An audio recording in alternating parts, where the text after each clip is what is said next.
with thanking Dr. Nancy Raybould, who's the chair of our department.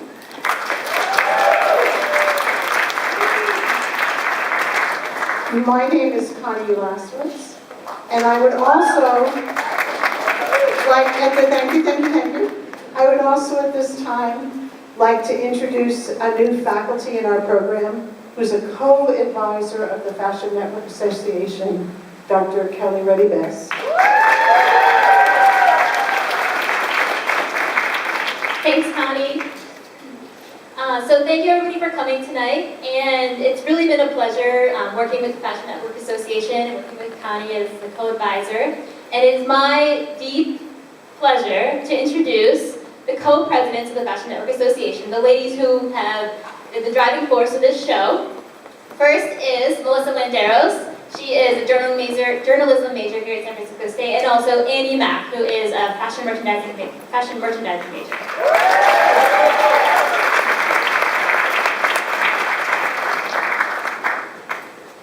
Good evening, everyone. So I just wanted to take a quick moment to thank all of our guests, all of our designers. They worked really hard, and we hope that you guys enjoy every single look up there. We wanted to say thank you to our sponsors, Starbucks, Just Fab, Personality Hotels, Live Boutique. I believe that's everyone. So just, again, thank you for coming, and Annie? Thank you, Melissa. Can I have the guests please take out your raffle tickets? We're going to start the raffling. So Sofia Calzada is going to come up. She is the Vice President of the Fashion Network Association. And Johanna Renkvist. She is the Treasurer of Fashion Network Association.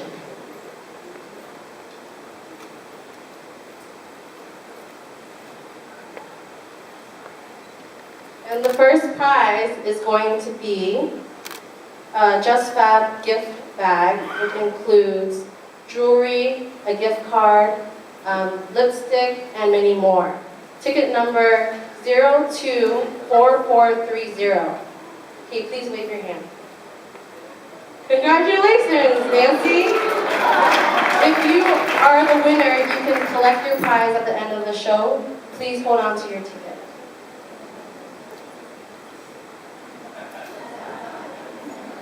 Up next, we have another Just Fab goodie bag. It includes the exact same thing. The only difference is one pledge is nude and the other is black.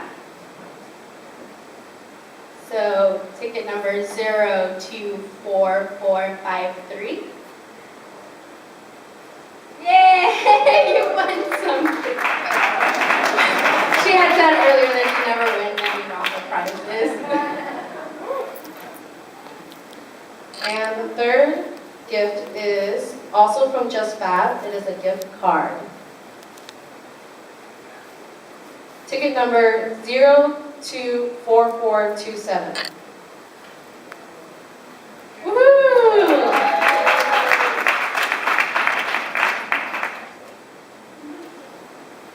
And then the next raffle item is an outfit from Live Boutique. 024393.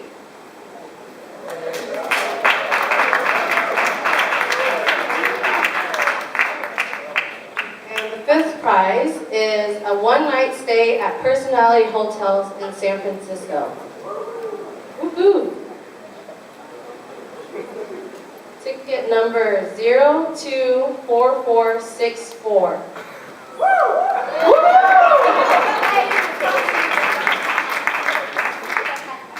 Our last item is a Starbucks goodie bag that includes a $10 gift card, a tumbler, a bag of coffee, and ticket number 024441.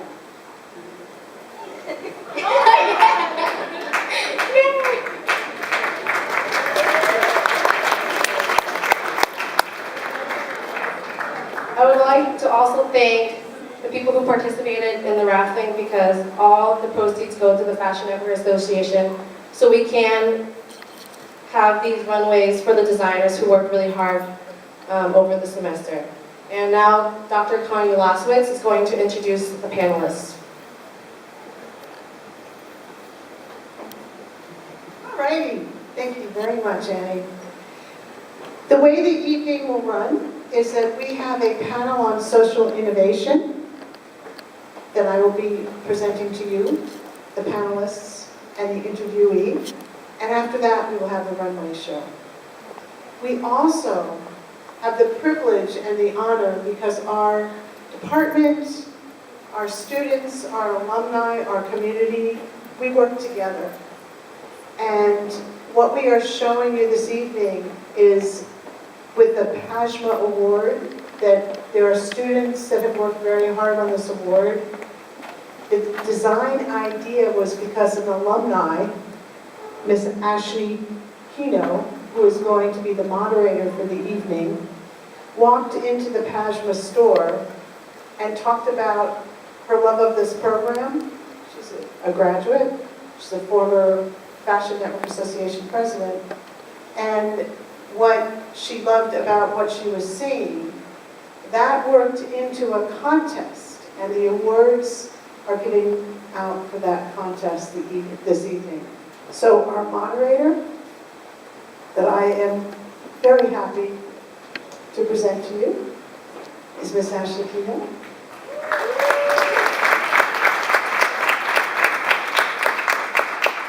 And from PASMA, talking about the social innovation of what caring for people they do, caring for the planet they do, is Madhvi Pratt from PASMA.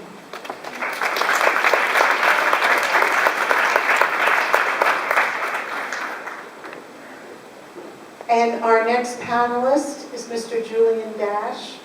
Julian, I had the pleasure of having in a social entrepreneurship class several years ago, and he was the type of individual at that point in time that I could see the light bulbs when they went off in his head. You could literally see the lights that were going on social entrepreneurship. He will talk about his social innovation and how he works with youth within the city of San Francisco. And it is because of the work of Julian Dash that we will be teaching the next generation of sewers. Sewing is a good thing. Thank you very much.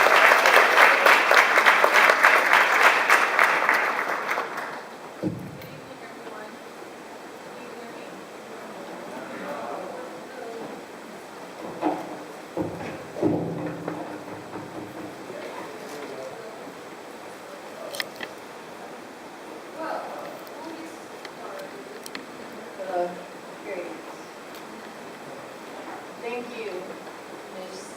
Madhvi and Julian, for being here with us tonight to share in this conversation about social innovation. I would like to ask, can you tell us some essential elements to the mission of your company and your brand? Yes, Ms. Madhvi. Thank you. The mission of our company is really, it's huge, but it's all about being there for the consumer. It's really about creating beautiful things, preserving the culture, preserving the identity of the pure cashmere that originally started out in India with the goats that reside up in the northern part of India. And it's all about, innovation, social innovation, keeping our culture alive, keeping the textile art alive. Because really, PASMA is all about textile art. And at the same time, wearing beautiful garments, creating beautiful stuff. And I could go on and on and on, but I'm sure we'll get into that much later in the discussion. We will. Thank you. You said something that was very present, textiles. Mr. Julian? Yeah, hello. Yeah.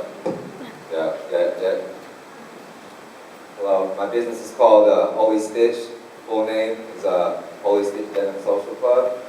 A little background, if I just say catchphrase, our goal is to turn the youth into producers and not solely consumers. We teach the youth how to become social entrepreneurs via the sewing machine and art. It's kind of the background and our mission in a nutshell.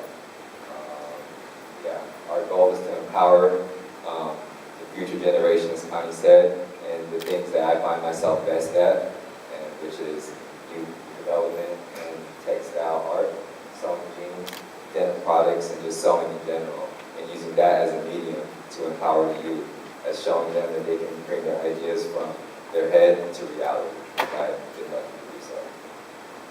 Thank you. How do each of you define fashion? Fashion is really about the individual. It's really about the person.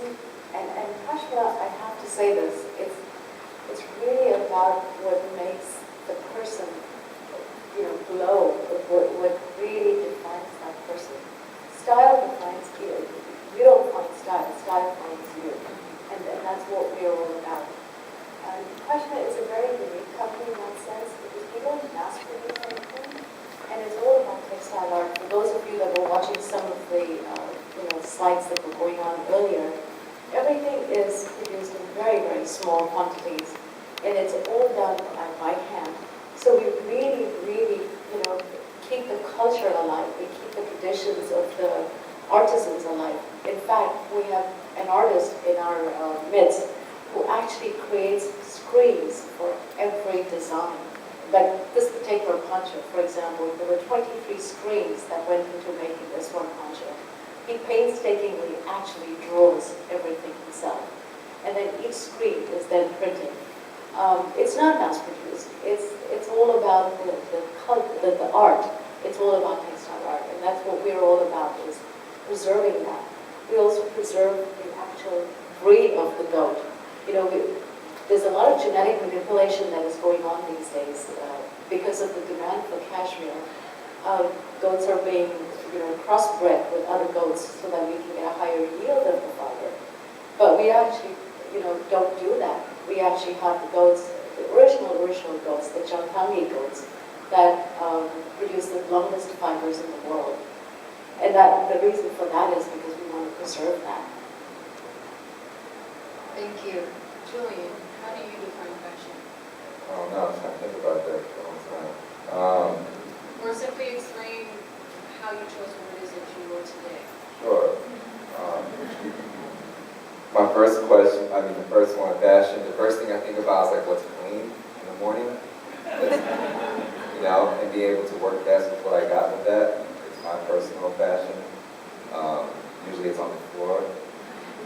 My daughter and I pick out my clothes sometimes, and I just go like, all right, sure, that combo kind of works. But I think it's the sense of owning it, and that style. Fashion is an industry, so within that label of fashion, there's a lot of things that happen within that industry. Say that. Sure. Segue to the second question, how I got into what I did. How I got into what I did. Well, in 6th grade, I used to wear FUBU a lot. FUBU was old school hip hop brand. And I had FUBU hat, FUBU headband, all at the same time. FUBU shirt, FUBU boxer. All the way down. And then I had a little voice speak to me and said, instead of wearing someone else's stuff, I'm gonna wear my own stuff.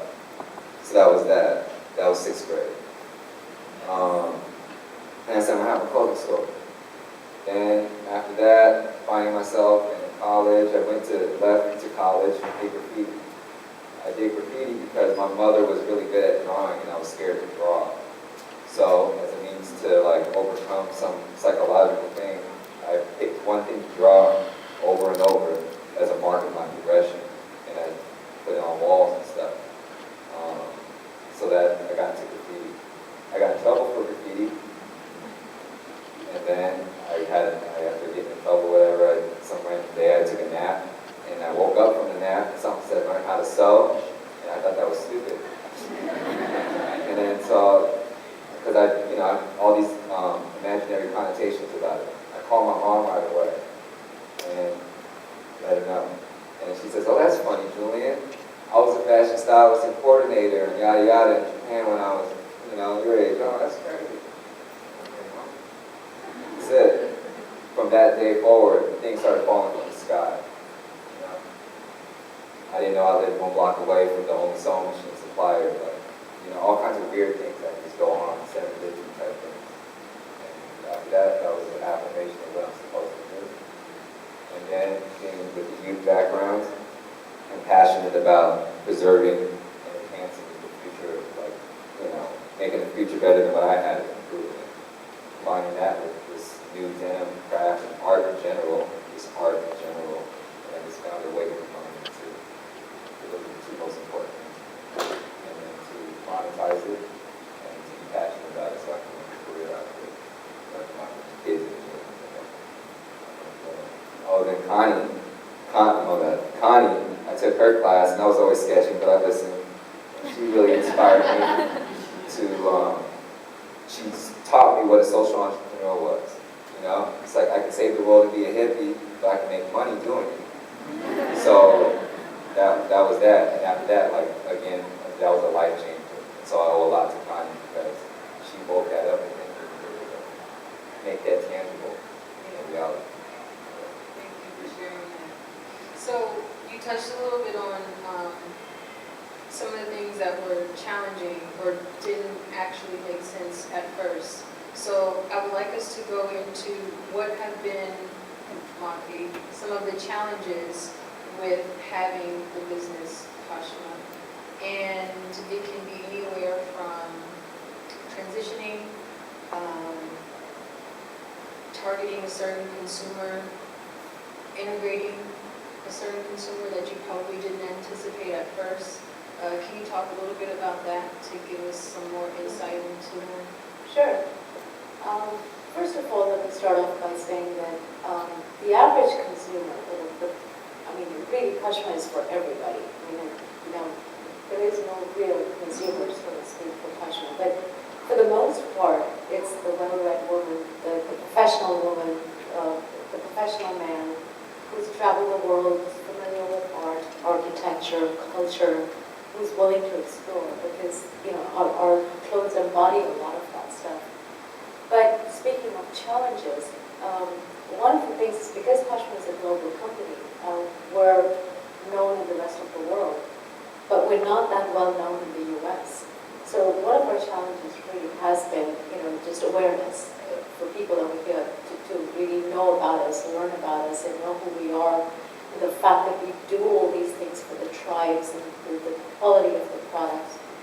The other challenge that actually, the bigger challenge, and I don't mean to come across like a being negative, don't get me wrong, but we were on Main Lane, and unfortunately we were sort of booted out of that space, for lack of a better word. And it's unfortunately just the economics of the game. It's just the way, I guess, business is done these days, and that's unfortunately what happens. The big guys come in and take over the little guys. And for those of us going into business over here in the world, you want a good location. It's all about location, location, location. You want to be in a good spot, but unfortunately, not all of us can pay that kind of price.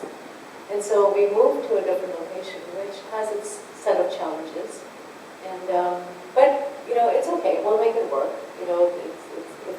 It turned out, in some ways, it turned out good because we did have like an eclectic resort kind of a feel to our previous location. As you had seen us there. And we kind of built up a brand image over there, which was really nice. But it gave us the opportunity to move to a bigger location, and so we have a different feel. And we were able to bring in more product and have a wider, offering. So in some sense, it kind of worked out okay for us. But it does have its challenges because it's a different kind of consumer. There's always that challenge of educating people and explaining to them the difference between cashmere and then there's the real cashmere. Because there's tons of cashmere out there in the market, and you could well say that I can get the same thing out there for $200 cheaper. And you're right, you can. But there are grades and grades and grades of cashmere, and it can come from the same goat, and it would still be cashmere. But there's a difference, and it's a whole education process, and that's what we give you. We give you the difference. We tell you all about that. We also give you that shopping experience, the innovative, that personal attention. Ashley was a very, very good customer, I have to say. We enjoyed dressing her. We really did. I stumbled into Kashma. Literally, I was just perusing the area, and I usually like to look at the pictures in the stores and the visual merchandising.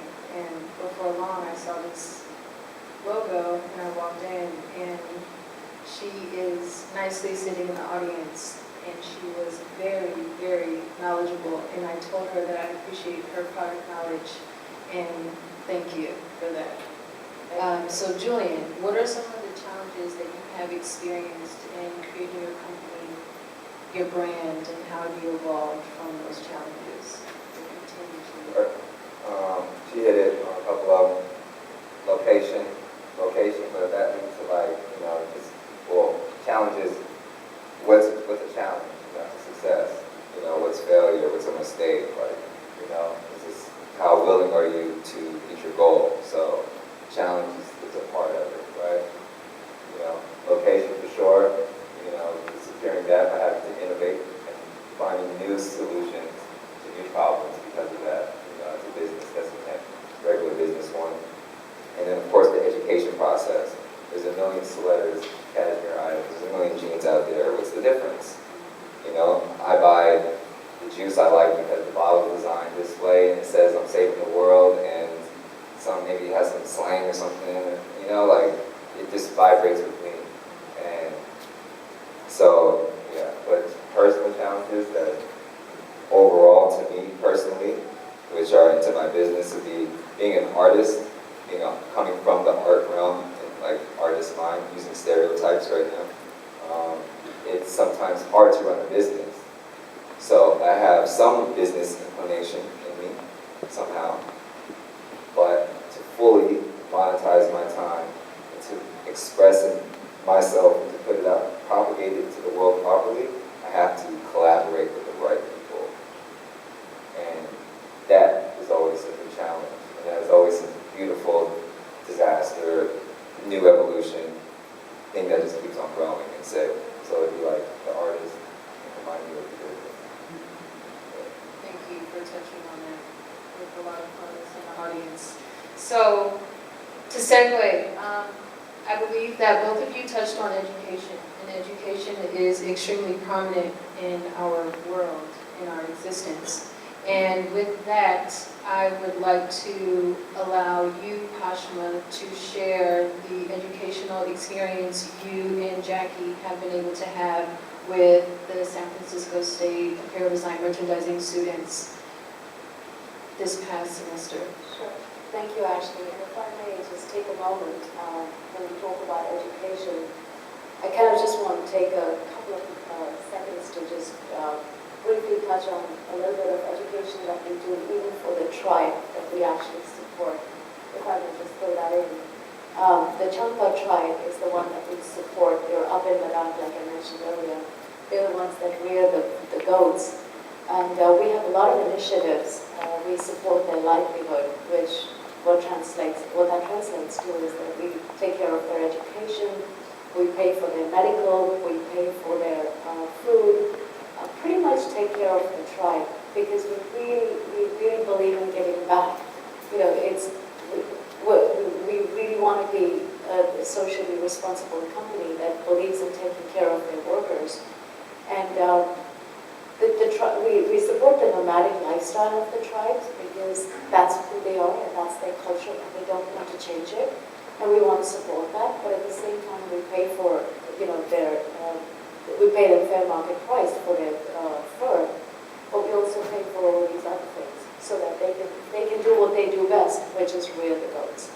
And at the same time, we take care of our workers, such as give them loans that are interest-free, very fair salaries, really take care of them. So, just wanted to throw that in. And in terms of support, what have you all done with the apparel design merchandising students? Yes, and this is, I'm so glad you asked me. And, we're so proud to be partners, and I'm so proud to, we are so glad that you walked in the other day and we got to talk about this. And Connie has been wonderful with this opportunity. Thank you, Connie. We wanted to support. We really wanted to support the community. And and we wanted to support the local talent and all you students out here. You all have done a fantastic job. You know, kids have been really great. We've received some wonderful, wonderful entries. As you know, we're all about textile art, and we want to support talent in every way, shape, or form. You know, we want to support your talent. We want to give you the opportunity to build portfolio pieces and take this home with you. We're also going to give you a shawl, a cashmere scarf with your own design on it, so that you can take that home and put that in your piece, so that, you know, not just the scholarship money that you're going to get, but each one of you, for all the entries that we receive, you are going to get your own scarf. Those will go into production in February. You will get them in March. So, you know, this is, you know, you all should be very proud of yourselves, and for all the hard work that you've put in, you know, you will have something to show for it at the end. So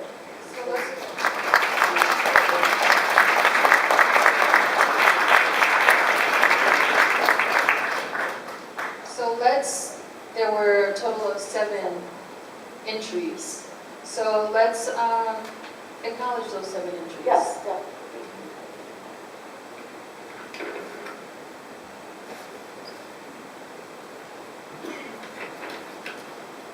So there was Maria and Clarissa. Maria Cabangan and Clarissa.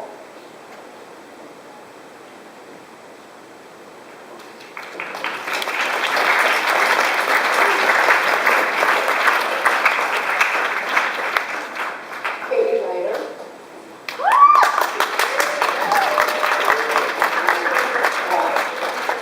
Okay, so, and then, you know what, let me start with the, yeah, so let's start with Helen Nguyen.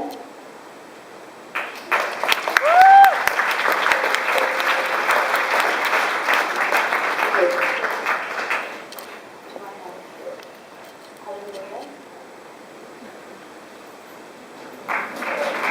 Soraya Butler.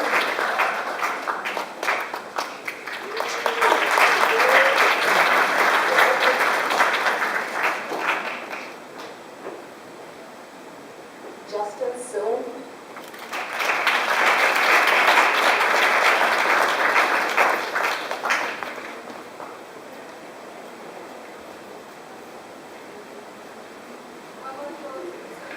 Yeah. Gabriela Potts.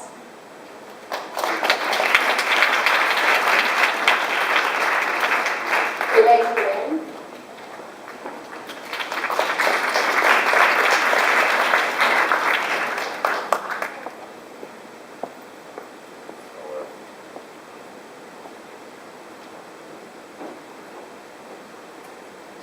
All right, so these were all the participants that we had. I guess Elaine Lynn is not here yet. Okay. Okay, so now we're down to the finalists, as you might have guessed. Yeah? Okay, then, drum roll. Yeah. Third place for a grand sum of $500. Third place goes to Russell Esmus.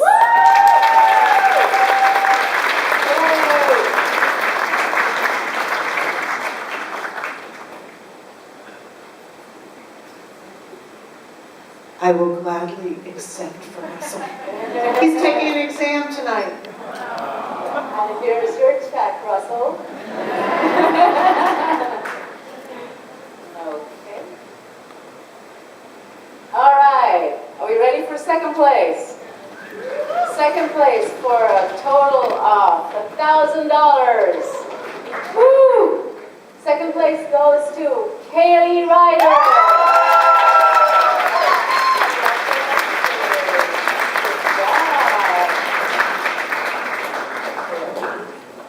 Good job, Kaylee. Congratulations. First place. Oh my gosh, are we ready now? Okay then. First place, drum roll. Grand prize of $1,500 goes to Maria and Clarissa.